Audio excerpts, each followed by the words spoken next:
नमस्कार मित्रों, नमस्कार। आप सबको मेरा नमस्कार। मेरा नाम अश्विन वैद्य है। आज मैं आपको शायरी सुनाने जा रहा हूँ। मेरी मोहब्बत को वो चाहत का नाम देते रहे, मेरी मोहब्बत को वो चाहत का नाम देते रहे, निस्वार्थ प्रेम को वो लड़कपन का नाम देते रहे, निस्वार्थ प्रेम को वो लड़कपन का नाम देते रहे। हम ही नादान थे, हम ही नादान थे जो दिल लगा बैठे एक पत्थर दिल से, हम ही नादान थे जो दिल लगा बैठे एक पत्थर दिल से। मेरी रूहानी इश्क को वो आकर्षण का नाम देते रहे, मेरी रूहानी इश्क को वो आकर्षण का नाम देते रहे।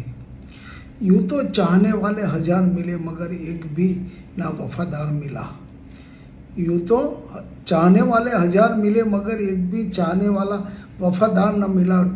ढूंढते रहे गैरों की महफिल में, ढूंढते रहे गैरों की महफिल में धोखे की परछाई, और अपनों के बीच ही वो गद्दार मिले, वो अपनों के बीच ही गद्दार मिले। Thank you.